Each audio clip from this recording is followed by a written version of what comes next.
before, we need to be where we are today. The trajectory of going out of colonial legacy to move to the Africa we want stands as testimony. We understand that our dreams and aspirations will not take us anywhere unless we come together. I had the immense pleasure as a young cadet of having seen the birth of the organization, the OAU, the Organization of African Unity, and followed its transformation to the African Union. I have seen their highs and lows. But one thing is for sure, if the African Union had not existed, we would have had to invent it. We have a long way to go to reach the Africa we want by 2063.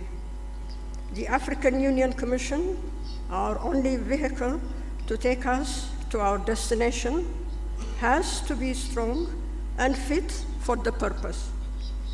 We have to face together our current and future challenges, narrow inequalities, build more just and inclusive societies, resolve conflicts, in short, provide to our citizens what they are expecting. It has become more and more clear that the African Union has a rightful place on the global stage. It has become a partner that can't be easily pushed aside. We are claiming our place where decisions are made regarding our continent. Africa is coming out of age. This evening, the 3 candidates to the post of the chairpersonship of the African Union Commission are going to participate in a debate.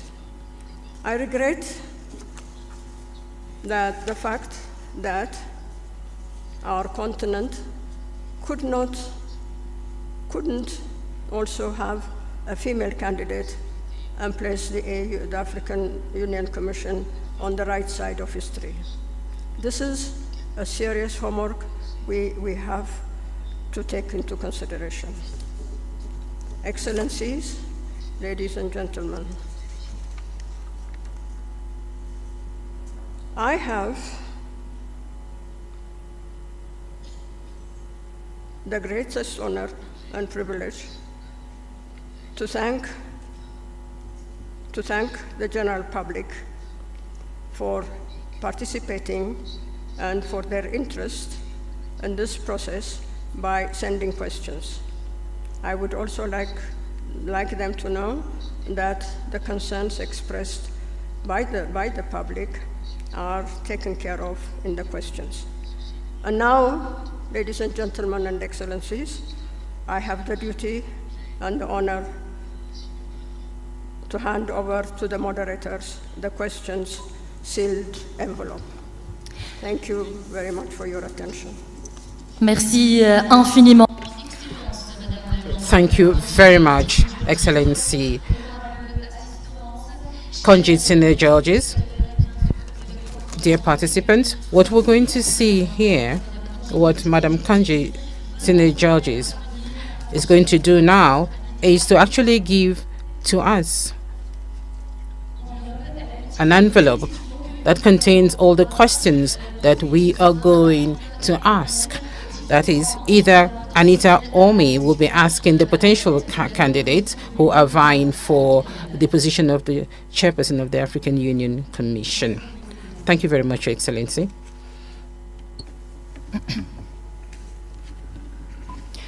Ladies and gentlemen, as Fatima has outlined, Her Excellency the Ambassador has handed over the questions that have been curated by an independent panel.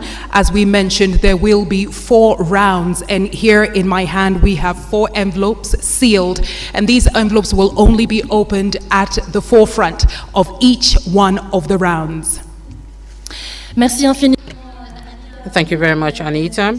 Ladies and gentlemen, at the moment, we are going to introduce the various candidates vying for the position of chairperson of the African Union Commission. His Excellency Mahamadou Ali Yusuf, the Minister of Foreign Affairs of Djibouti. Your Excellency, His Excellency Mr. Raila Odinga, former Prime Minister of Kenya, and the third candidate will be His Excellency Richard James, the former Foreign Minister of Madagascar. Pride and honor that we invite our three esteemed candidates to now take their position on the stage. Ladies and gentlemen, I have the honor of welcoming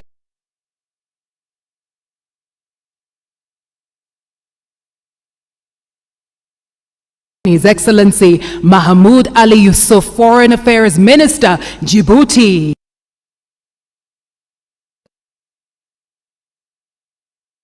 Former Prime Minister, Kenya, and we have His Excellency Richard J. Randiamandrato, who is from Madagascar.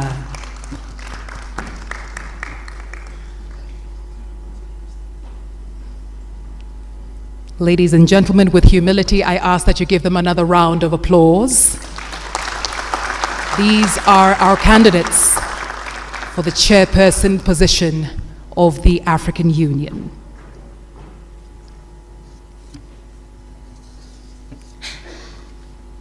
Messieurs, bonsoir.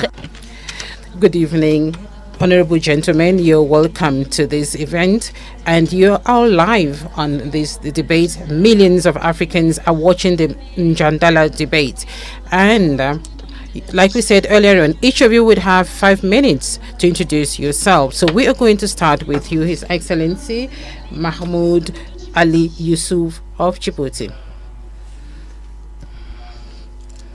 Honorable Raila Odinga, Honorable Richard James, Deputy Chairperson of the African Union Commission, ladies and gentlemen, African citizens, good evening. My name is Mahmoud Ali Yusuf. I am 59 years old. I'm married with 8 children. Minister of Foreign Affairs of Djibouti for the past 20 years. And I am standing before you this evening to give you a brief presentation of my vision for Africa's future. Africa is at a crossroads of its evolution. Of course, it is actually lagging behind other continents in terms of peace and security, integration, and socioeconomic development. But Africa is moving forward. Africa is getting itself organized, and Africa is doing its level best to be on the international stage. The Africa that we want, an integrated, peaceful, and prosperous one, is first the choice of our people before the choice of its leaders. The founding fathers of the OAU in 1963 and to our leaders today who actually established the African Union more than 20 years, all the way down to the average citizen, we are trying to consolidate our diversity and to cement the unity of the continent. As we adopted Agenda 2063 and also the five plans, the African Union actually has a roadmap to achieve its goals, and the African Union is supposed to coordinate and also to implement the decisions of the policy organs. And if I am elected as chairperson of the commission, I am going to make sure that we work together, and we actually have to go beyond the 37% of the work that we have done so far. In terms of peace and security and early warnings, through the Continental Early Warning System, we are going to strengthen the Peace and Security Council, which has to be more proactive, and the member states will also have to be responsible. The panel of the wilds would be given the means to work to continue its mediation work, and I will do my level best to make sure that resources are mobilized to make the African Standby Force operational, and we can also use the African Peace Fund.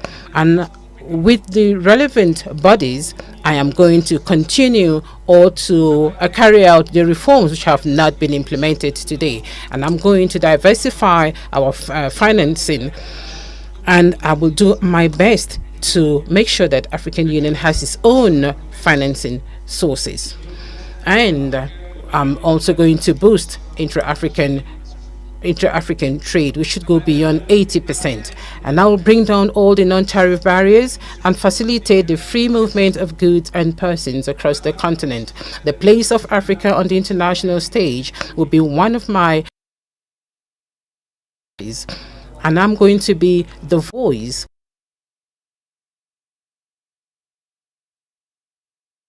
into our women, of course, and the diaspora too, through knowledge, technology, in agriculture, in industry, and in the service sector. The Africa that we want, ladies and gentlemen, is an Africa of peace, integration, and prosperity. And this has to go through the political will and the solidarity of the African people. And thanks to the support of our people. And so as I stand in front of you today and in front of all the millions of Africa, I want to tell you that if I'm given the chance of being the chairperson of this commission, I will do my best to make sure that our continent shines on the international stage. I thank you. Excellency Mahmoud Ali Yusuf. And now, ladies and gentlemen, I would like to invite His Excellency Raila Odinga to share his opening remarks. Your Excellency, you have 5 minutes. Thank you. Your Excellency Ambassador Konjit, my co-panelists here, His Excellency Mahmoud Ali Yusuf, and His Excellency Mr. Richard, distinguished guests, ladies and gentlemen. Good evening, Africa. Africa, hamjambo, bonsoir, salam alaikum, rahmatullah ta'ala wa barakatuh. Boa noite. I am delighted to have opportunity today to stand before you as the son of Africa. I was born in Kenya, but I'm told that my grandparents came from the Sudan. I am a father of 4, a grandfather of 5, and a husband of 1 that I know of. I am an engineer by profession, and I have been an academic. I have also been a public servant. I've been a member of parliament. I've also been a prime minister and also leader of opposition. In those capacities, I've tried to do my best, and I've gained a lot of experience in terms of management of public affairs. I stand here as an Pan-Africanist and an Afro-optimist. 2 months ago, that is on the 21st of October, this year we were here in Addis Ababa. We had been invited as members of the families of the founding fathers of the African Union to come and witness the reopening of the Africa Hall. That's the hall where the OAU was launched in 1963. And we're happy to be here with Madam Ambassador Konjit, who was there as a young girl at that time. It is now 61 years since the launch of the Organization of African Unity.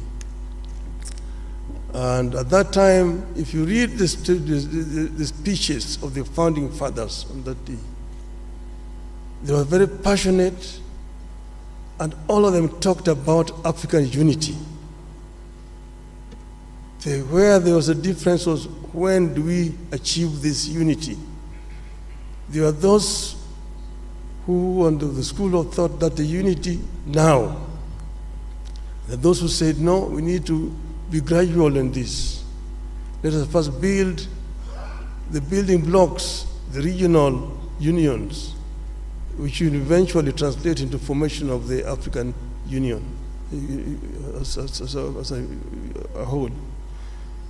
But now we have they came up 50 years later with Vision 2063, which now hopes to get Africa united, one union government by 2030, and move on to attain the vision, the wishes of the founding fathers of Africa. I say that I have the experience. I've been part of this movement for changing the continent. We know that some achievements have been made. Africa is now completely liberated, but there's still work to do. And I believe that I have what it takes to get us where we want to do. In the field of education, in the field of health, in the field of value addition to the abundant wealth that we have on the continent, in the field of trade, inter-African trade. I have acted as the African Union High Representative on Infrastructure. And in this I know that we have very comprehensive programs in PIDA, Program for Infrastructure Development of the Continent. What remains is action.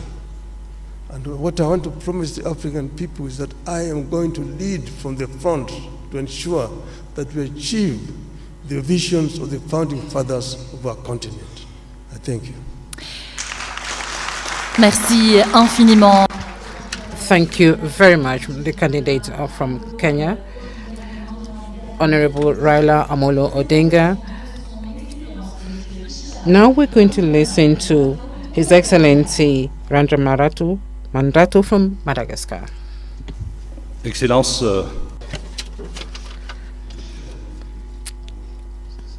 Excellencies, distinguished guests to this very important event for the African people. As you can see, we are 3 candidates, not 2 candidates, like you see on the social media. And we are standing in front of you today to convince you of how serious we are and how seriously we're going to work towards the African Union involvement. So who am I? I am one out of 1.2 billion Africans. Just like you, I started from very humble beginnings, from the very beginning. I was a young consultant.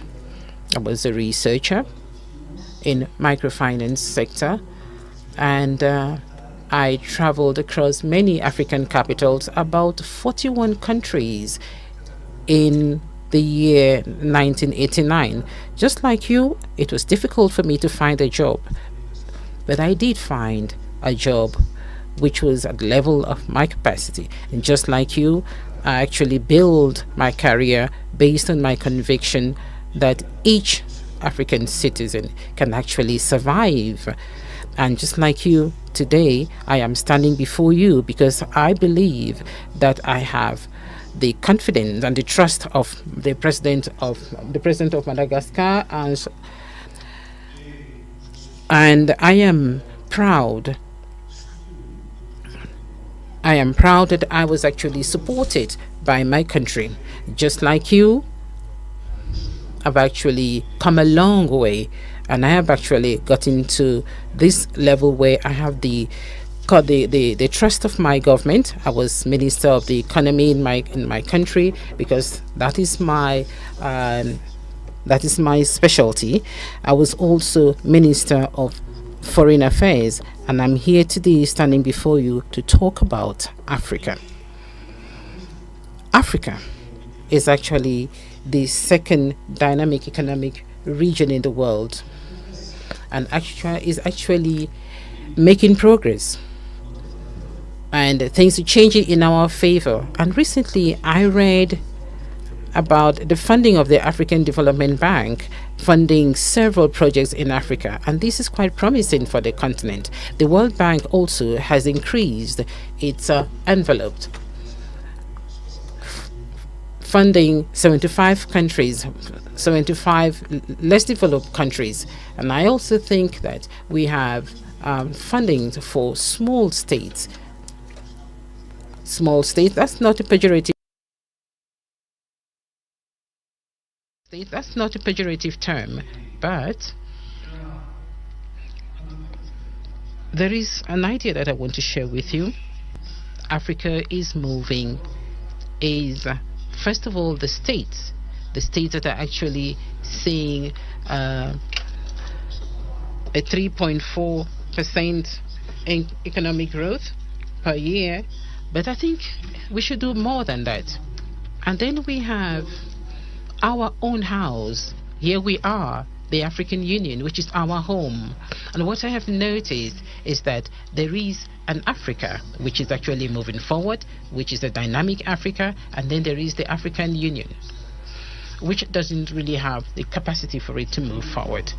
I am here before you today because I think it is indispensable and it is a must that those who want to have the quality, competence, conviction, of course, today, I think that I have those qualities, and I hope that I've been able to convince you. Thank you very much.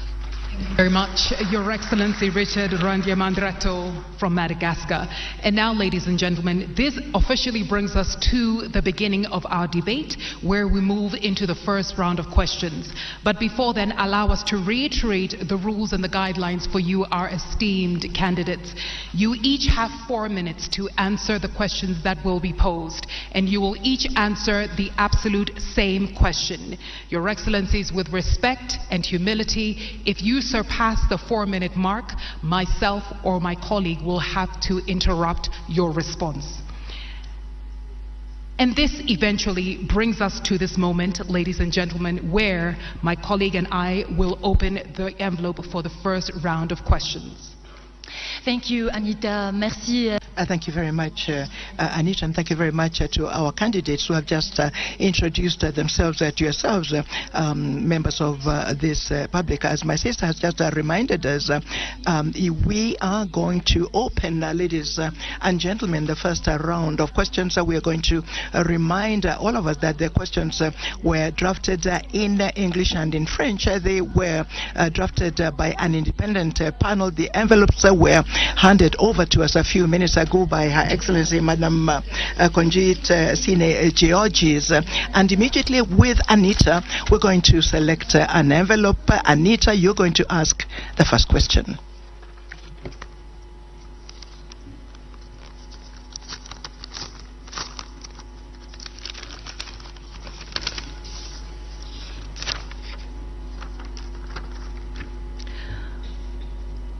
Esteemed candidates, your question in English, and after that my colleague here, Fatima, will translate in French. Translating Africa's natural wealth into continental prosperity, Africa has everything it needs to feed her people, educate her children, and take care of her health. Yet, the reality defies this.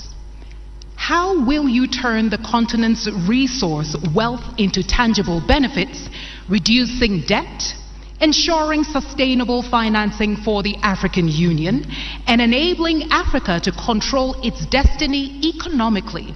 Also, how will you ensure that the African Continental Free Trade Area achieves its goals? Excellences, Messieurs les candidats, Candidates, the question in French. A tout ce dont elle a besoin pour nourrir sa population, éduquer ses enfants et prendre soin de leur santé. Mais la réalité défie cela. Comment allez-vous transformer la richesse en ressources du continent en avantages tangibles, réduire la dette, assurer un financement durable pour l'Union africaine et permettre à l'Afrique de contrôler son destin économique? En outre, comment allez-vous garantir que la zone de libre-échange continentale africaine atteigne ses objectifs? Et on commence avec le premier candidat de Madagascar. Excellence, vous avez 4 minutes pour y répondre. This question talks about the hopes. Then the first hope is that is contained in Agenda 2063, and we are going to just try and respond to this question. Perhaps not answer it completely, because you can't answer it in just 4 minutes. You can't show academically what it is that we can do in order to respond to this aspiration. So aspiration 1 of Agenda 2063 is as follows: a prosperous Africa based on inclusive growth and sustainable development. Your question is huge. How can a chairperson of the African Union Commission, with a very clear terms of responsibility, about 26 of those, and first of all, he or she has to demonstrate leadership characteristics, has to have administrative capacity, has to know protocol, has to be diplomatic. How can such a chairperson respond to emphasize the importance of continuing to develop the economy at the continental level? You did mention our joint initiative about developing trade through, in theory, liberalization of trade, liberalization of the circulation of persons throughout our continent.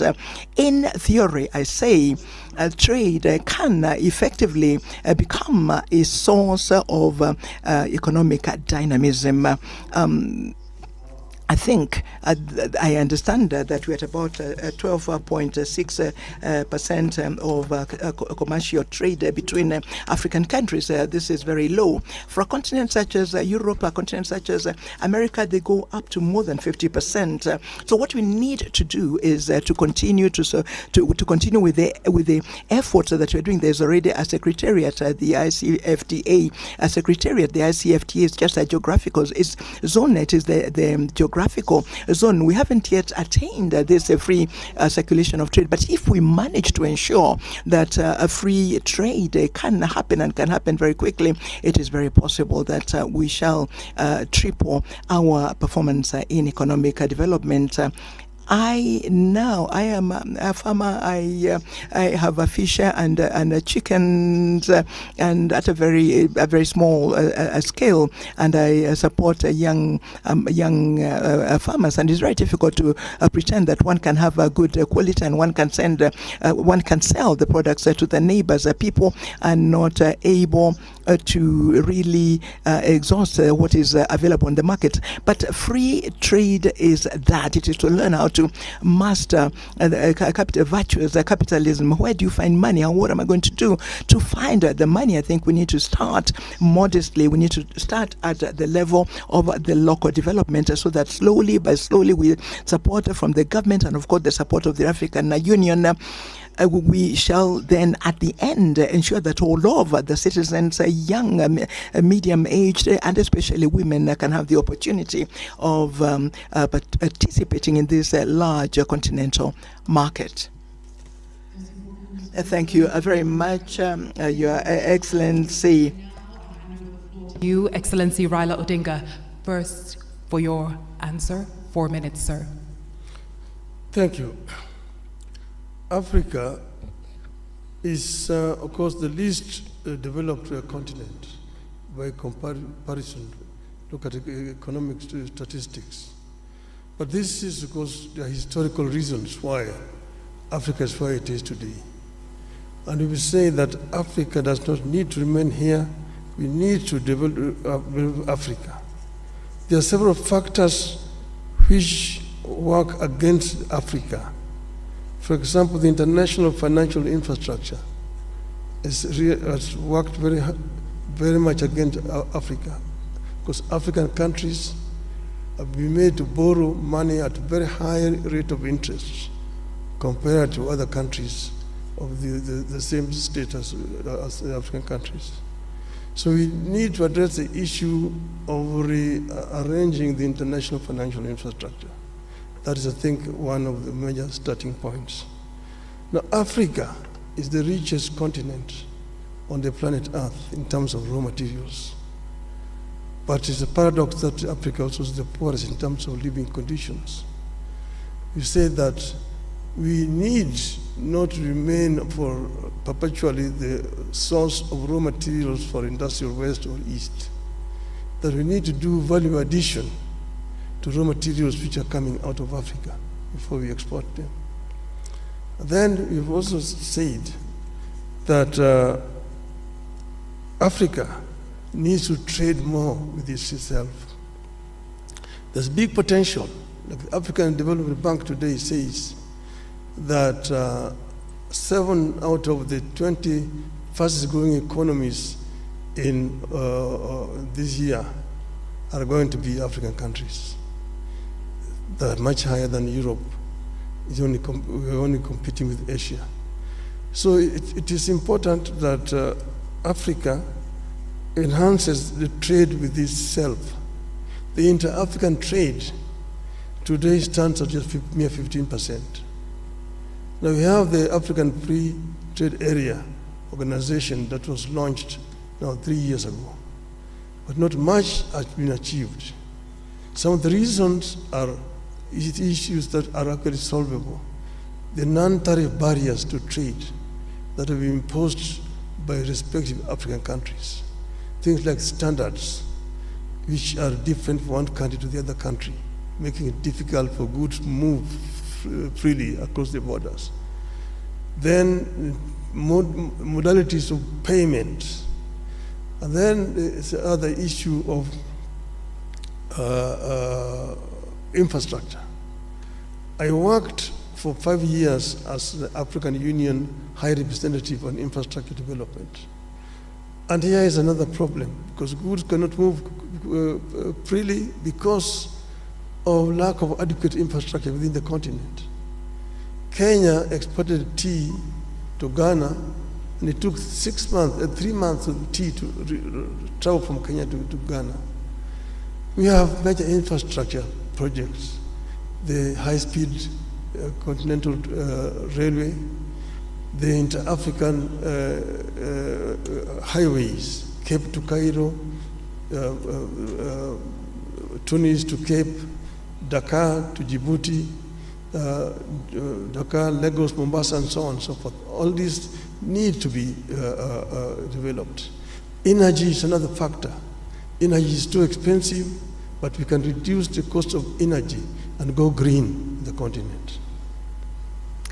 Thank you so much, Excellency. Candidate from Kenya, et à présent, mesdames et messieurs. And now, ladies and gentlemen, the response from His Excellency, the candidate from Djibouti.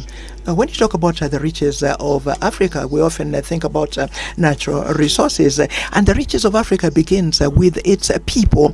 We have 1.4 billion inhabitants on the continent, and more than 60% of this population is young, between 0 and 25 years. The first wealth of this continent is in its people. We must have the capacity to think about how we can ensure that these people, this population, can benefit not only from the existing wealth, but also add value to that wealth.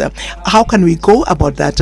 Through universal education, quality education in our countries. We should have the capacity of offering our citizens a free education from the primary to the university levels, and ensure that this education is spread in all over the regions of our continent and of our country. We must remove the obstacles to education. The feminine population represents 50.2%. There are still cultural obstacles. There are obstacles to the education of girls. So we must concentrate on valorizing our human resources. And then we have fertile land.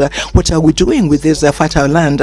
We are still in many countries using very archaic agriculture. It is time to begin to develop an agriculture that I would call modern. It does exist in many countries.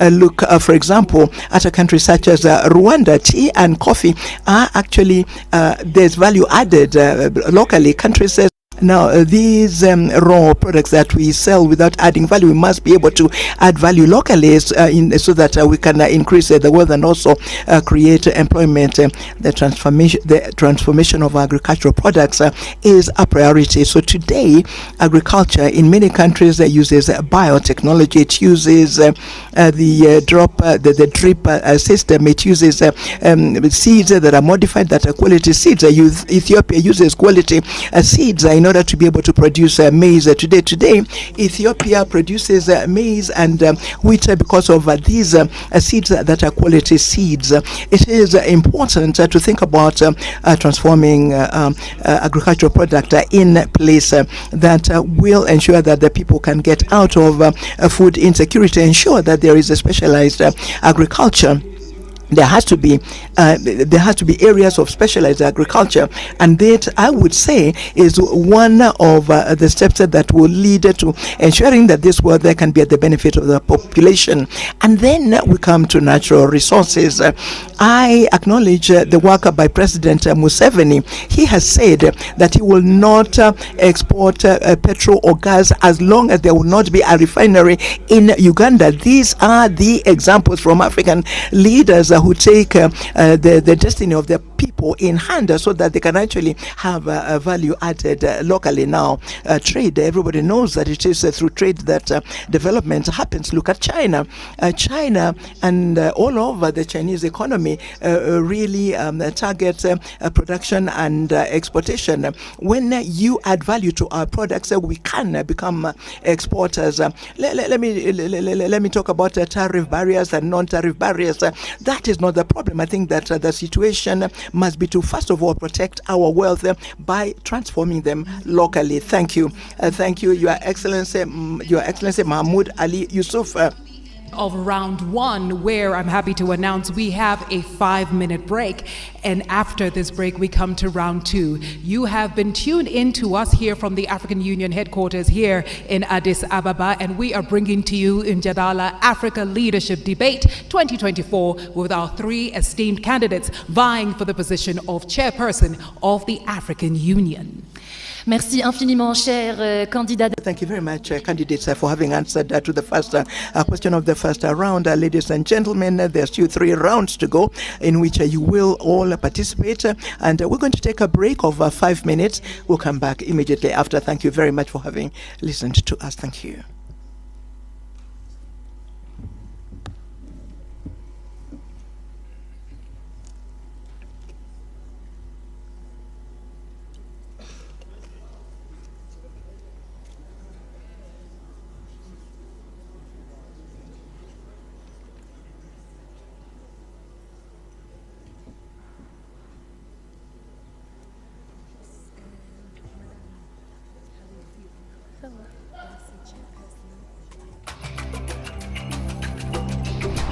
A man of the people, a mobilizer par excellence, a nationalist, patriot to the core, selfless leader, a peacemaker, and a lifelong Pan-Africanist. Kenya's former cabinet minister and Prime Minister. Mimi Raila Odinga. The first African Union High Representative for Infrastructure Development from 2018 to 2023. Raila Odinga, with his profound leadership experience and diplomatic skills, demonstrates a keen understanding of Africa's challenges, embodies geopolitical awareness, and represents historical precedents through his commitment to consultative processes. His philosophy and experience make him the ideal candidate for the role of African Union Commission chairperson. His deep-rooted sense of African identity and commitment to Pan-Africanism are at the core of his political philosophy. His key focus and commitment are to harness Africa's rich and vast human and natural resources to command the global influence it rightfully warrants. He is an ardent champion of African unity, intra-African trade and integration. The Right Honourable Raila Odinga is a visionary, transformative and action-oriented leader who has consistently demonstrated admirable leadership qualities that will provide impetus in the actualization of Africa's priorities. This has been demonstrated through resource mobilization for the implementation of key infrastructure projects under the Programme for Infrastructure Development in Africa. As a global statesman, he has represented Kenya across the continent and the continent across the world. He has been a peace mediator and election observer, illustrating expertise and experience to serve internationally as an effective advocate for Africa. In his tenure as Prime Minister of Kenya, he oversaw the national budget and implementation of fiscal policies that enhanced transparency and efficiency in public spending. He introduced performance contracting in the government, significantly improving public service delivery. Honourable Raila Odinga's leadership roles have consistently involved managing and leading diverse teams across different cultural and political contexts. As AU High Representative for Infrastructure Development, he led a team of advisors from various African countries, fostering a collaborative environment that leveraged cultural and political diversities. He has a proven track record of championing the voices of the underprivileged, building consensus among stakeholders from diverse backgrounds, and ensuring that policies and projects reflect the collective aspirations of the African peoples. The Right Honourable Raila Odinga is committed to harnessing Africa's youth's potential and has championed the adoption of technology in various capacities throughout his career. His role at the African Union involved promoting the integration of digital solutions in infrastructure projects such as the Continental High-Speed Train and Smart City initiatives. To align Africa to Agenda 20. I just joined us. I'd like to remind you that just a few minutes ago we listened to answers to the first round of questions with their excellencies Mr. Mahmoud Ali Yusuf, the Minister of Foreign Affairs of Djibouti, His Excellency Raila Amolo Odinga, former Prime Minister of Kenya, and finally Honorable Richard Randriamandrato, former Minister of Foreign Affairs of Madagascar. And we are coming right back to the second round of questions. Anita. About to start the round two of our debate here, Mjadala Africa Leadership Debate, where we are witnessing and listening to three esteemed candidates, each vying for the chairperson position of the African Union Commission. Earlier on, we heard their thoughts on issues such as the African Continental Free Trade Area, and now we're moving into the second round. And if you're just joining us, we're beaming live from the Federal Democratic Republic of Ethiopia, Addis Ababa, to be specific. Et pour ouvrir le deuxième round, mesdames. To start the second round, ladies and gentlemen, honorable participants, we're going to open a second envelope so that we can see the question that was prepared by an independent panel for this debate. Let me remind you, ladies and gentlemen, that the questions were drafted in two languages, in French and then in English. So, Your Excellencies, the candidates, your question is this.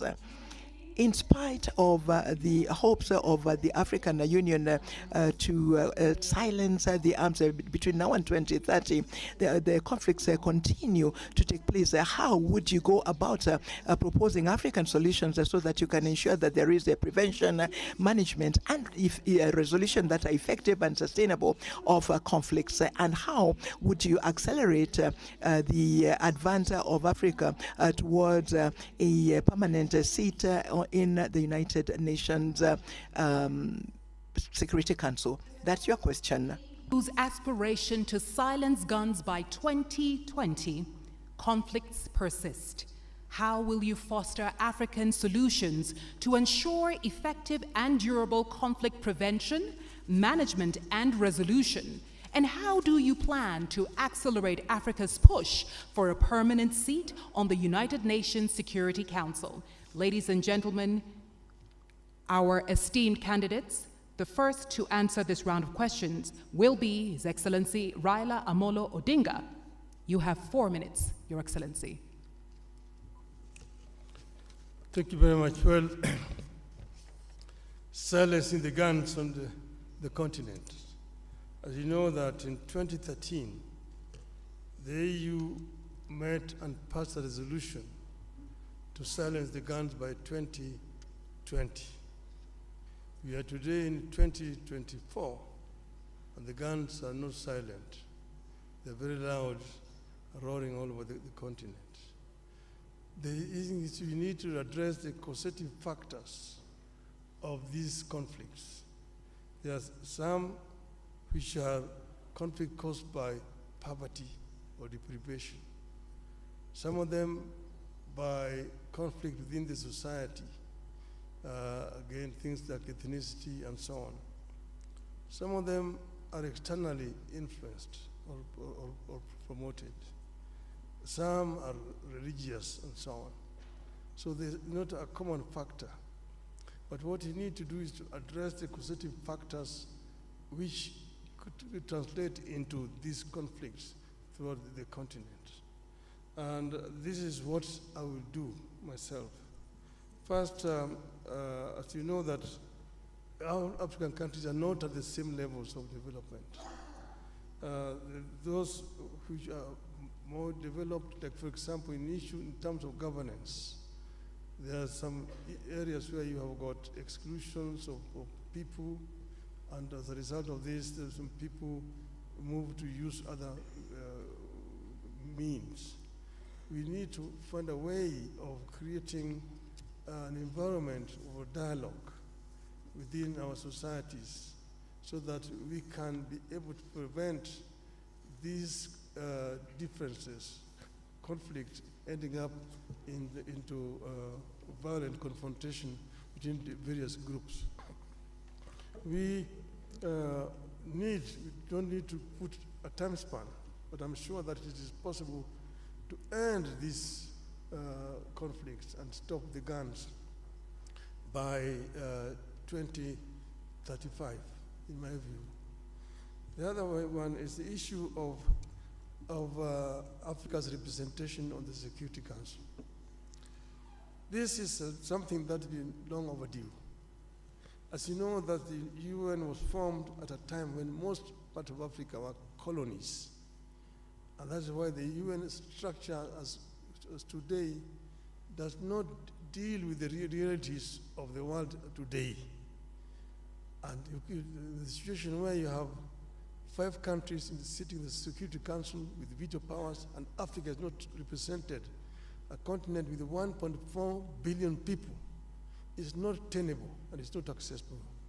And that's why I'm not going to talk about Africa's representation, but we're going to insist that Africa must get 2 permanent seats in the UN Security Council. This is only fair, because we are a continent of 55 sovereign nations. We cannot be excluded when Europe has got 3 permanent representations on the Security Council. Permanent representation with the veto powers is a must for Africa. And this I'm going to insist when I'm elected if the heads of state of Africa sees fit that I should lead this, I will work together with all the leadership of the continent to ensure that the continent gets a fair treatment on the international scene. Thank you so much, Excellency. Candidate from Kenya. Et maintenant, mesdames et messieurs. And now, ladies and gentlemen, the response from His Excellency, the candidate from Djibouti, His Excellency Mahmoud Ali Yusuf. Silencing the Guns is a flagship program, one of the 15 that our leaders have endorsed years ago. And then they put a number of mechanisms and structure around this flagship program so that peace becomes a reality on our continent. The first structure is the African Peace and Security Architecture. And then we have the strategy that we all know, Silencing the Guns. And to support this strategy, the African Union put in place a number of mechanisms. One of them is the Peace and Security Council. The other one is the Committee of Elders, the Committee of Chief of Staff. We have the Peace Fund, and we can rely on every kind of mechanism. So why is peace is not, let's say, a reality on the ground on our continent? There are a number of reasons. One of them is the political will of countries. We have to be outspoken and frank. We make decisions at the Peace and Security Council level. These decisions are not implemented. Our Peace and Security Council is not proactive. It is reacting to crises when they occur and happen. This has to change. And I'm sending a message to our member countries saying this has to change. The number two problem that we have to face is our standby forces. We have them on the papers. Of course, sometimes we can mobilize them, but they lack resources. We are still relying on foreign partnership for our resources. Let me give you an example. AMISOM. Since 2007, AMIS has been financed by the European Union and the United Nations, up to 2.7 billion euros. Now, financial resources are critical. Why should we have the money so that we can operate on crisis ground on the continent? Because without money, we cannot deploy our standby forces. Without money, even the committee of mediators cannot go and discuss with the stakeholders. They sometimes wait for the tickets, the per diems, days and days and days. It's very critical that the Peace Fund, in which we have $400 million, that the Commission and the PRC, get to the compromise situation where that money could be used for peace on the continent. So far, only the interest of the 400 millions are used. And I'm really shameful when I say, DRC have been given 1 million for peace, issues through this fund. And they have given to, I don't know, another country 1.5 million. It has to change. We need the authority from the member countries so that we can use this money, the $400 million, to keep peace on our continent. There are so many other bottlenecks that needs to be handled very quickly. But money is one of them. The Peace and Security Council mission is the second problem. And then we have a third one. This one also has to be underlined very, very seriously. When a crisis happens, I give you the example of Somalia. I've been around for some time. I've been dealing with this problem for many years. When there is no unity of purpose between the countries around this country, neighboring countries, this country will never stand on its feet. That's what we are experiencing today in the Sudan. Hundreds of thousands of people have been killed, millions displaced. Neighboring countries are still fighting on the Sudan, and the African Union and IGAD are watching. Sorry, sir, your time is up. Okay, sorry, because I can talk hours about this issue. No problem, sir. Thank you so much for your contribution. And ladies and gentlemen, as a reminder, especially to our esteemed candidates, if you go beyond the time, I will be forced to interrupt, and I don't want to do that, so please forgive me. May we kindly have our last candidate, His Excellency Randir Mandrato, to respond to the question. Your Excellency, the floor is yours. Faire taire les armes silencing the guns and issues relating to peace and security in general actually are due to so many things. It's not like turning on a switch or switching it off, not on and off a switch. No, there are several factors that have to be taken into consideration, and that is the reason why the African continent and the African Union have been challenges to silence the guns. But we have to resolve our conflicts peacefully, and this is one of the principles of the African Union, just like the principle of non-interference. So this is an aspect that we all have to actually look at. When exactly do we talk about non-interference, non-indifference, and how do we use them to silence the guns? But that is the situation in which we find ourselves in. And if I am chosen by the heads of states and government as chairperson of the commission, I will make sure that the African Union Commission would actually work towards resolving our conflicts peacefully, because we have that in the Constitutive Act of Africa, of the African Union. So we have the Peace and Security Council, we have the peace architecture of the African Union, but we also have the United Nations Security Council. And then bilaterally, we've got efforts that are underway, and we've heard about progress in some areas, in some regions where we have long-standing conflicts.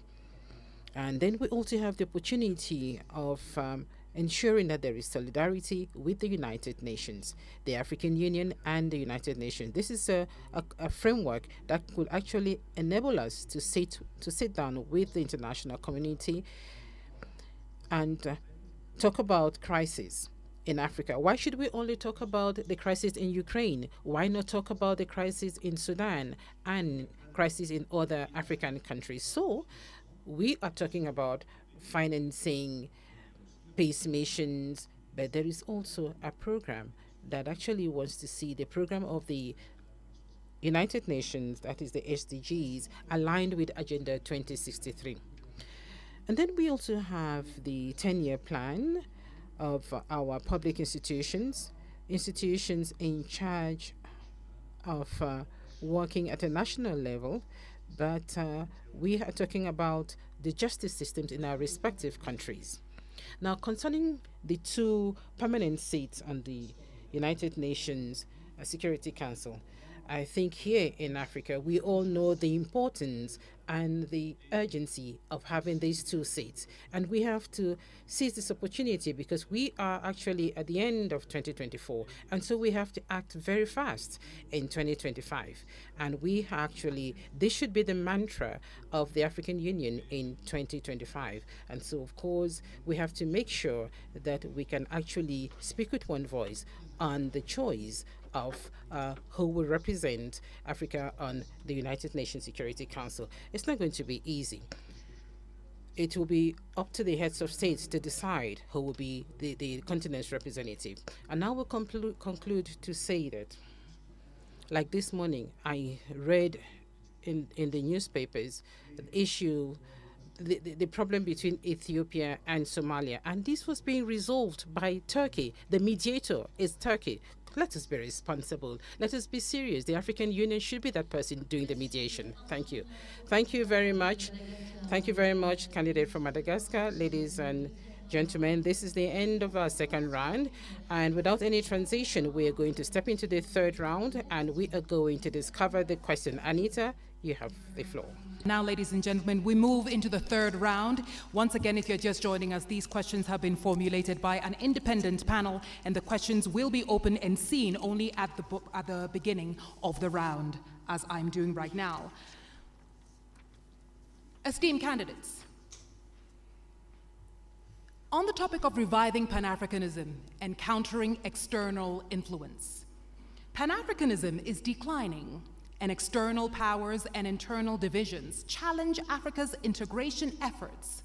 What specific steps will you take to rekindle the spirit of Pan-Africanism, counter big power politics on the continent, mobilize African countries behind a common integration agenda, ensure resource self-reliance, and position regional economic communities at the center of this process?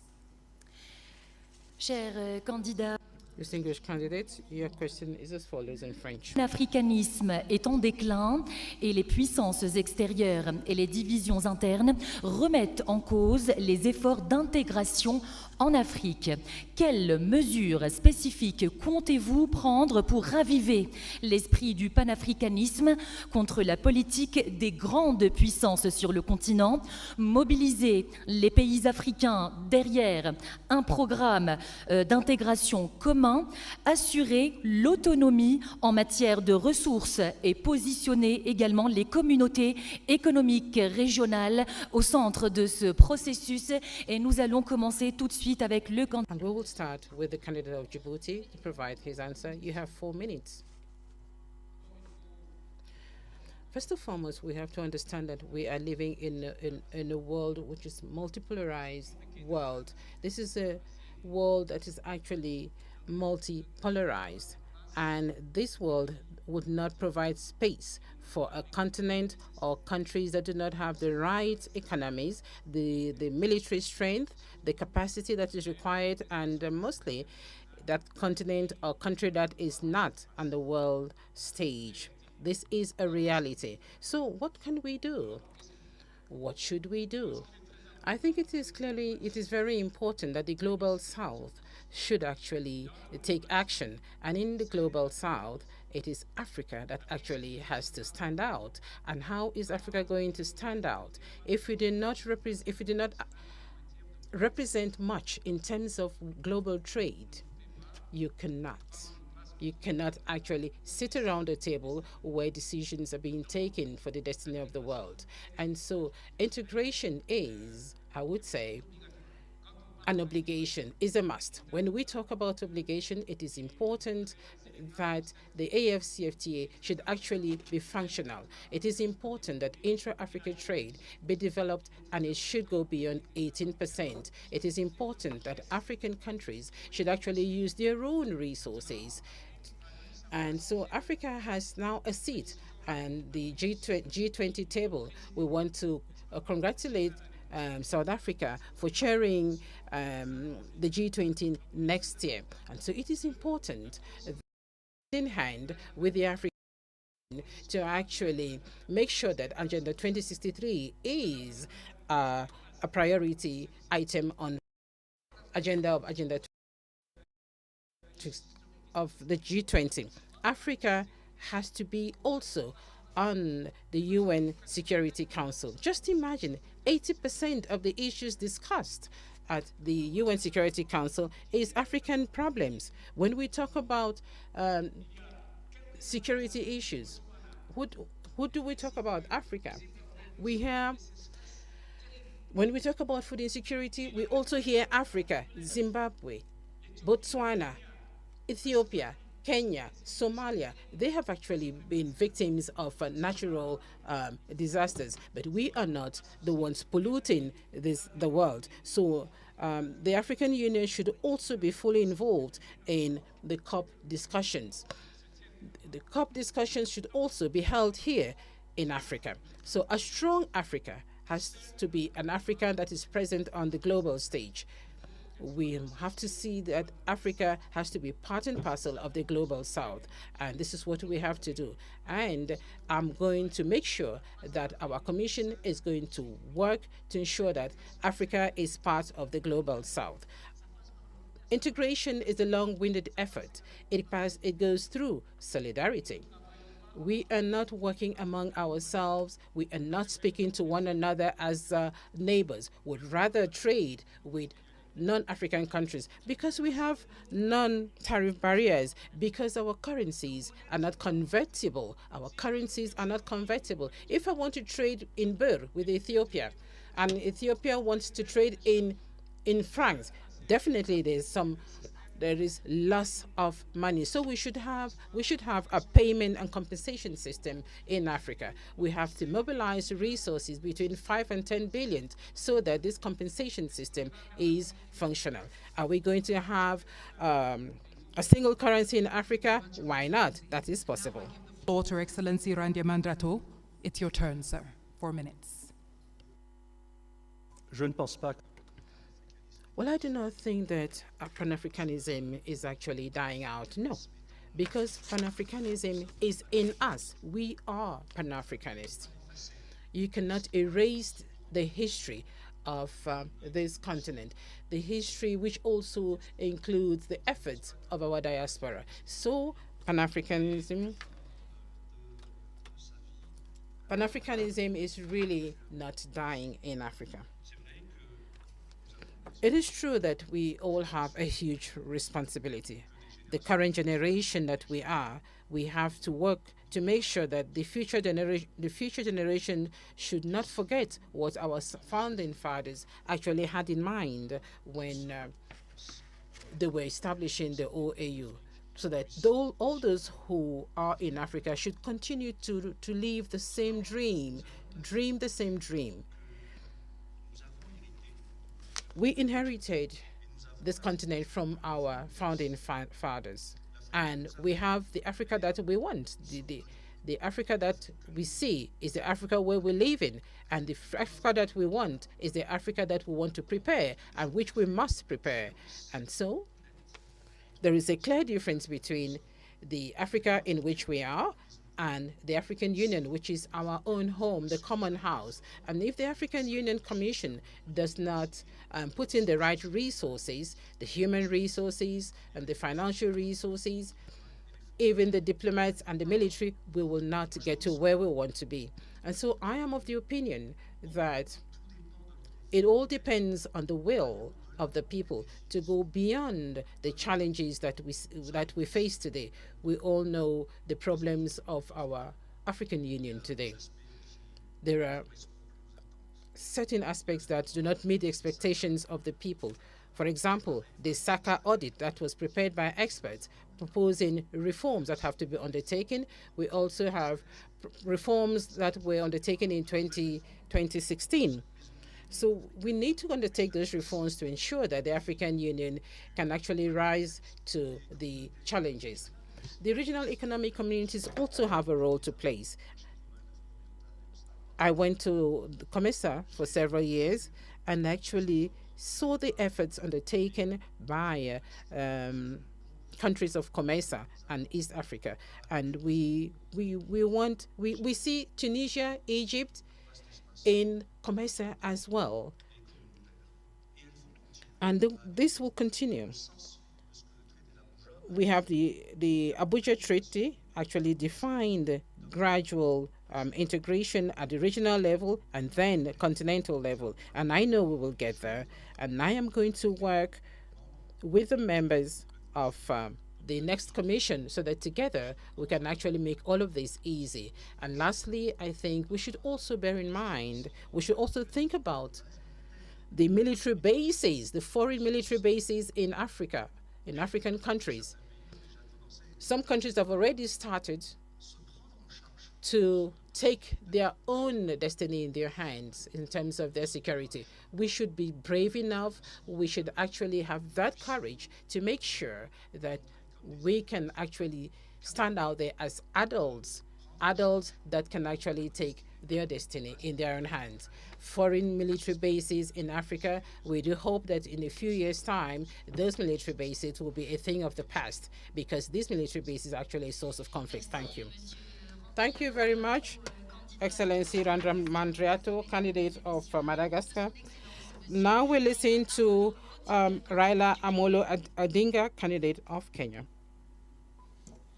Thank you. Well, I mentioned earlier on about the inter-African trade, which today stands just at 15%. Inter-European trade, on the other hand, stands at 70%. Inter-Asian trade stands at 60%. Africa trades more with the external world than with itself, wasting a lot of resources. Now, how did Europeans come from behind and leapfrog and overtake Africa? That is something that we need to ask ourselves. But here we need to now look forward to see how we can be able to make use of this huge domestic market that we have. We have a population of 1.4 billion people. And that is what has helped China. China did two things.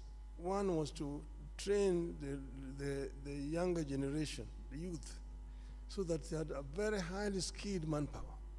And when they liberalized their economy, the manufacturing unit in the West rushed to China.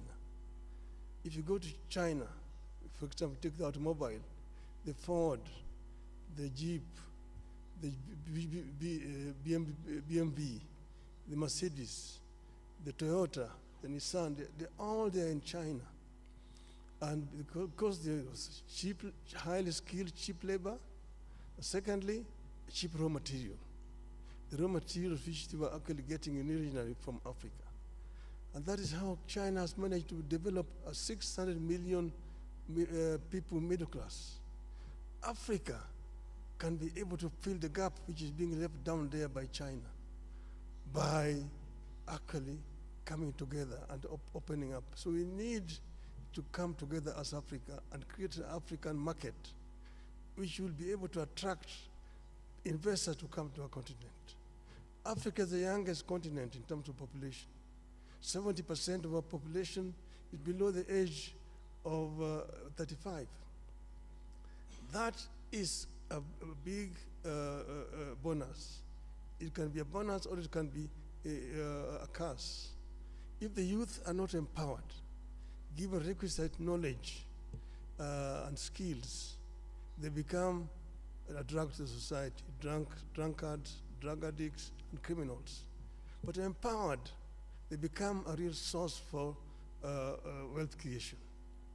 It is a pity today that many African youths drown in the Mediterranean trying to seek greener pastures in Europe because you have not created conditions that can retain them here. Now we are saying that we want to create a situation where every African youth must be connected to the internet, and using the artificial intelligence and information technology, we can be able to give this youth opportunity to work anywhere in the world when they're staying here on the continent. This is something that we are going to address, empowerment of the African youth, and together with the African woman, so that we create a workforce that will be helped in terms of wealth creation on the continent. This will enable Africa to leapfrog and to catch up with the rest of the world. I'm saying that I want to be a vehicle to be used to help Africa to get there. We will work together with all the leadership in the continent so that Africa moves. Thank you, Your Excellency. Thank you very much, Your Excellency Raila Odinga, finishing us on the third round. And now we move into the fourth and final round, and I give my sister the opportunity to open the envelope and tell us what the first or the last question rather is. And ladies and gentlemen, as a form of a reminder, after this we have a quick break, and after the break each of our esteemed candidates will have 2 minutes to share their closing remarks. Fatima? Dear candidates, your question is this one. The implementation of the key reforms at the African Union that were decided by the Assembly of Heads of State and Government has come to a standstill, and which has a negative impact on the structural stability and the financial viability of the Union, and also on the lack of the African Union to have an impact. Were you to become the chairperson, what new approaches would you adopt to reinvigorate the implementation of these reforms, rationalize the programs of the African Union, and strengthen its effectiveness in the long term? under the topic of implementing of reforms agreed under the Assembly Decision 635, the implementation of key African Union reforms decided by the Assembly of Heads of States and Governments has stalled, with an adverse impact on its structural viability and financial sustainability, and the AU's focus on a few high-impact public goods. If you become chairperson, what new approaches will you introduce to reinvigorate the implementation of these reforms, streamline the AU's agenda, and strengthen its long-term effectiveness? Et j'invite à présent le candidat. I'd like to invite the candidate from Madagascar to respond first. First of all, we have to begin by bringing back order to our shared home, the African Union. I think this is the highest priority. The mandate of the chairperson of the commission as a whole is last 4 years. So that is a very short period of time to be able to change it from top to bottom. What needs to be changed in terms of institutional reforms of the African Union. So one must begin by bringing back order. I did mention a short while ago the recommendations of the SACA audit. I also mentioned the reforms that have already been proposed in 2016. There would be other reforms. What needs to be done were I to become the chairperson of the union would be to review the documents, and one cannot forget history. One cannot ignore history. I don't think we could. We are at the end of a process. We are at the beginning of a new process, and the outgoing team did what they were able to do with the resources that they had at their disposal. And I would like to thank the outgoing chairperson of the commission, Mr. Faki, and his entire team. And were I to be elected chairperson of the commission, I would work, of course, with the chairperson, because it would be a lady chairperson. Now, these reforms have to be prioritized. There are reforms at the level of the financing of the African Union. There are reforms in terms of mobilization of strategic partnerships. There are, of course, issues that have to do with the effectiveness in the area of peace and security. So we have to prioritize the reforms.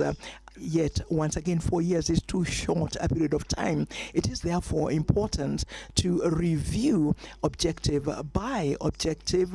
Strategic objective is what I mean of the 10-year plan 2024-2032. And since it was my responsibility in COMESA, one can perhaps plan for strategic planning over perhaps 2-3 years, which strategic planning would make it possible for us to identify the urgent issues and to align the financing of these issues. The 10-year plan does not allow one to do this. And maybe were we to have a strategic plan, we could perhaps be more specific and address the matters that needed to be addressed urgently in the way of reforms. And I also think, as I said a short while ago, that the organs of the African Union, beginning with the Conference of Heads of State and Government, but also the committee of the PRC, the Permanent Representatives Committee, with the Pan-African Parliament and the other organs, all the organs of the African Union should agree on the speed they should work at, so that at the end of the day, the reforms become visible, become tangible, and that the citizens of the continent can appreciate the effectiveness of a new the effectiveness of the new African Union led by a new team. Thank you. And now I yield the microphone to you, Excellency Raila Odinga. 4 minutes, sir. Well, we know where we are as African Union, and that's why the heads of state came up with that committee on reforms, which was headed by former president, current Rwanda President Kagame. The chairmanship has now been passed over to Honorable William Ruto, President of Kenya. I have had long discussions with President Kagame when he was chairing that committee, because I was working as a high representative of the AU on issues of infrastructure. And I know the kind of frustrations that you feel working that way. I know that 93% of the resolutions that are passed by the heads of state at the assembly are never implemented. Now, there's some of them are resolutions which were probably not necessary. Some of them are not implementable, but majority of them are just not implemented. Some have to do with the structure and management of the AU at the headquarters. I'm not trying to pass any judgment here because I know that Mr. Paki has worked very hard to try to make the organization move forward. The other one has been the issue of funding, which has been a major challenge, and look at other alternative sources of funding. When I was there as high rep on infrastructure development, we came up with a proposal to set up an infrastructure fund for Africa, and using the African resources, because many of African countries have got a lot of money in sovereign funds, from which the AU can actually borrow without having to pay so much high interest. And this will help AU actually to spearhead the process of constructing some of these infrastructures. I mentioned the Trans-African Railway network, Lagos to Cairo, the high speed. Then you have got Beira in Mozambique to Lobito in Angola and Walvis Bay in Namibia. Then you have got the LAPSET, which will come from Lamu in Kenya, running through South Sudan, Central Africa to Kribi in Cameroon, to create a land bridge that opens the interior of Africa and gives these landlocked countries in the continent access to the sea. So some of these are possible, but we need to think out of the box and ensure that most of these reforms which are being proposed are implemented. We were talking about energy, which is a very major issue. And we have got the Grand Inga in the Congo, which can actually power the entire continent with power pools, southern power pool, eastern power pool, central, western, and northern power pool. That will help us to lower the cost of energy in the continent. That would be a revolutionary change on the continent. Then you've got the connectivity, fiber optic connectivity, open skies, opening up the skies for movement of people. And then visas, to do visas are a big issue. Many African businessmen cannot travel across the continent because they don't have visas. Excellency, I'm really sorry to interrupt you. Les 4 minutes se sont écoulées. Nous allons maintenant suivre. We are going now to listen to the response from the last candidate for this round, the candidate from Djibouti. Let me start by paying tribute to our heads of states who have endorsed those reforms in 2017. And then the champion for those reforms was His Excellency President Kagame, and he passed the responsibility to President Ruto. Now, there are a number of reforms that have already been implemented.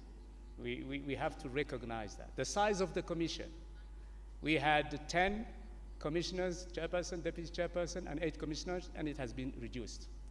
We have what we call a golden rule in terms of managing the staff and the personnel. I'm still waiting for the SACA program to be implemented. I hope that this hot potato will not wait for us, one of us, when we'll be elected. But I hope that the SACA process will be implemented. It is about the personnel, the staff. We have moved from a lot of short contract employees to a permanent contract. That's very important. If you want to create loyalty, you want to create the ownership within your staff and personnel, you have to make them happy. They need to have a permanent contract, and it is in the SACA program. Now, the biggest bottleneck of the reforms is the financing. Our heads of state said we will pay 0.2% of eligible import to the Commission. Only 17 countries, 17, are applying and abiding by that rule. It has to change. I'm not going to impose that on our leaders. It's not my intention, but I will advocate for it. It's very important to have, that particular issue of mobilizing and fostering financing be resolved immediately. Then our experts, there is a unit in the African Union Commission called the Reform Unit, led by Mr. Makoko, a very able African expert. But there are so many reforms that have not been implemented. One of them is PAP, the Pan-African Parliament. It's still a consultative organ. When is the Pan-African Parliament will become a legislative organ? They have passed in 2014 a protocol. Only 15 countries ratified that protocol. And this is one of the major reforms that we have to implement. Then we have on the judicial sector, the Court of Justice, the Commission of Human Rights. Sometimes they are fighting on issues. The Court of Justice do not open its doors to nationals, to African citizens, to NGOs. They are complaining. I am hearing complaints about the African citizens with regard to the Court of Justice. And then they are fighting who is doing what, the Commission of Human Rights. These reforms have to be implemented. And the Bureau of Liaison, a liaison bureau, we have so many on the continent. That's double use of those bureaus. Time is running, time is flying. So we have to rationalize. How can you imagine that you have 3 bureaus in the same region? And we're saying we should have the golden rules for management. And whenever we want to touch one of the bureaus, it's a political matter. It's useless, but it is a political matter. The country that is hosting the bureau is saying, you won't touch it. It has to change. It needs leadership. It needs understanding, negotiation, but it has to change. If you want to change things, we have to be frank and outspoken. We have to be, really tough when it comes to be tough, and lean when it comes to we have to do it. We have to do it. Yes, sir, your time is up. And now, ladies and gentlemen, that brings us to the end of round 4. If you are just joining us, we've had 4 rounds, and each of them has touched on a thematic area. And now we will go for a quick break. When we come back, the candidates each have 2 minutes to share their closing remarks. Mesdames et messieurs, nous remercions bien. Ladies and gentlemen, we'd like to thank our dear candidates for having responded to the last question of the 4th round of this Mjadala Afrika Leadership Debate of the African Union. Thank you very much for staying with us. We'll come back in a few minutes. We're going to take another short break. And after the break, each candidate will have 2 minutes to make their closing remarks. See you in a short while.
Ladies and 3, 4, 5.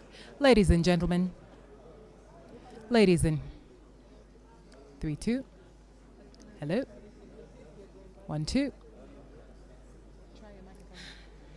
Mesdames et messieurs, merci beaucoup.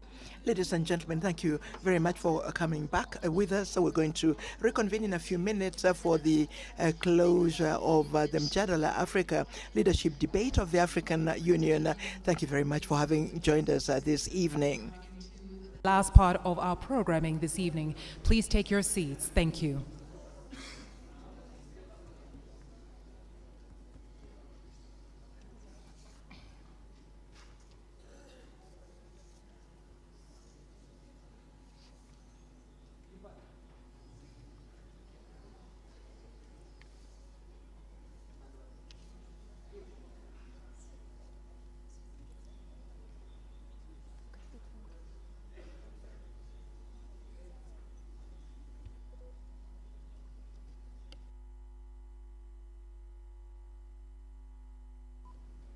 May we assemble all our candidates, please. As we proceed into the last part of our debate today, Mjadala Afrika Leadership Debate 2024. And we want to say a special thank you to our audience around the world. The questions you sent truly informed the kinds of questions that we then asked our panel here. And we are very happy that you were very involved. It goes to show that indeed the Africa we want is in your hands and that you are actively involved in doing this together. And now, ladies and gentlemen, we are back to our last session. My name is Anita Erskine, and I'm joined here by my colleague Fatima Sharif, who is our French speaker. Merci beaucoup. Merci beaucoup. Thank you very much, Anita. Ladies and gentlemen, thank you very much for being with us for this final lap of the Mjadala Afrika Leadership Debate of the African Union. You have listened during the debate, the questions that were raised, the answers that were given by the different candidates, and we're coming to the end of the debate. And so, Anita, we're going to listen to the closing remarks to the candidates. So thank you very much, Fatima. Candidates, you each have 2 minutes to share your closing remarks, or better still, your last words. We will start this round with His Excellency Raila Odinga. Thank you. I am delighted to have had the opportunity to address our people of Africa. And as I've said, I am ready to work for Africa. There are reforms that will be necessary so that AU can work more effectively. One of these reforms will be financial reforms, so that we are able to bring in the African private sector into the funding. I mentioned also the issue of sovereign funds that we can use. We can create a fund that will enable AU to do all its money work. Then there's issue of 0.2% of the duty, which only 17 countries are remitting. I will work to ensure that all the countries can pay their dues to the Union. This is what happens in the European Union, and that's why European Union is able to even fund African Union. It's a shame. If we can be able to fund this organization out of our own resources on the continent, and this is what I'm going to try to do. And I said that I am ready on day one when I'm appointed. I will not need any kind of induction. I'm ready to work for the continent, and I will offer my best. The days of Africa have come. The African lion will begin to roar and tell its Asian tiger counterpart and the European bear and the American jaguar that this is going to be Africa's millennium. 2000. Dear candidate, I'm really sorry to interrupt you once again, but these are the rules of the debate. Nous allons maintenant, mesdames et We are going now, ladies and gentlemen, give 2 minutes to the candidate of Djibouti closing remarks.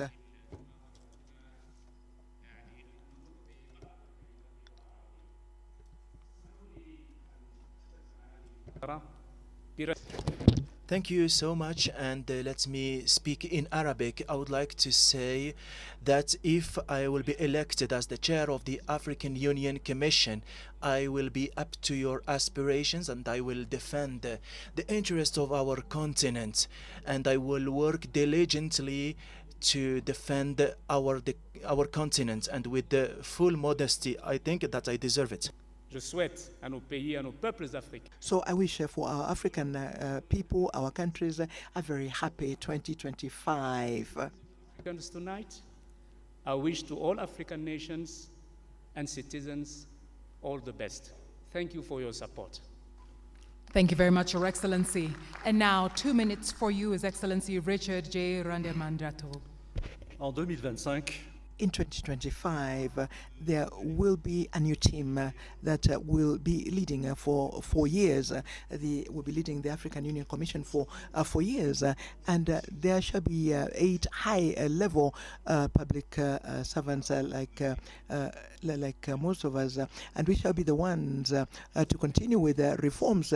We shall be a united team, a team that will have the team spirit to continue in the implementation of the 10-year plan of Agenda 2063. I do regret that this evening we're not able to handle subjects that are so urgent because we did not have enough time. Issues such as public health, the debt, issues of financing and financial institutions of the African Union, questions that have to do with the participation of the civil society and the diaspora, the questions that are linked to information and digital technology. I'm sorry we did not have time to deal with those issues, but on we shall have other opportunities, and I shall be able to make my modest contribution.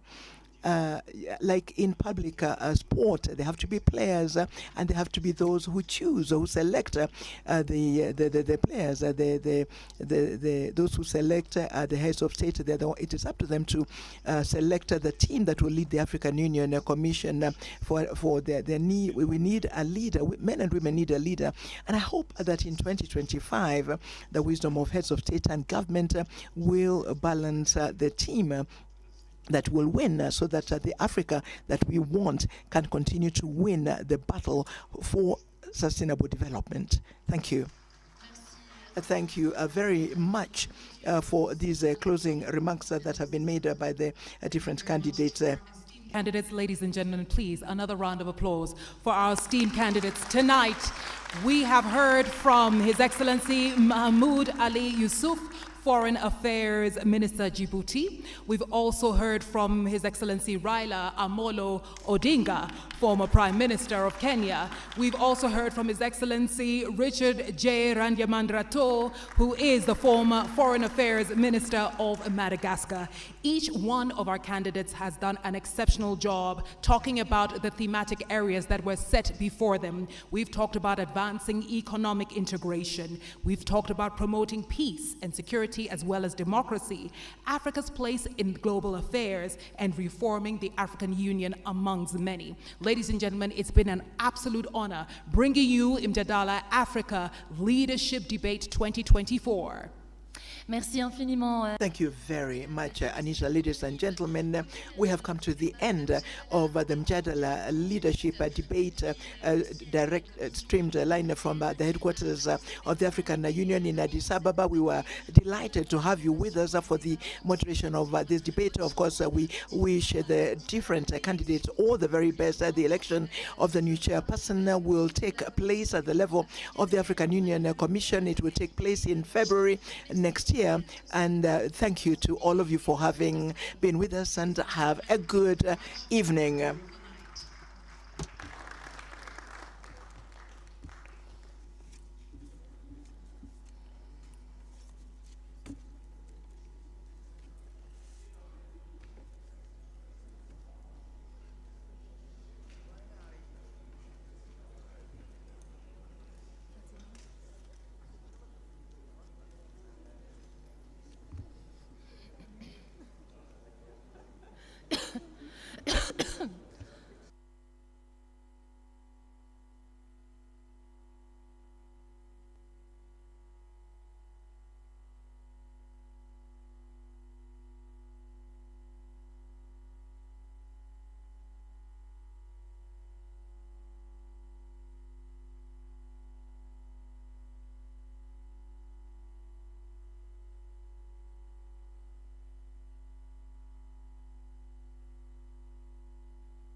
Ladies and gentlemen, the cocktail at the presidential lobby will now begin. You're invited to the presidential lobby for the cocktails. Please kindly make your way to the presidential lobby where we will hold a cocktail. Thank you very much.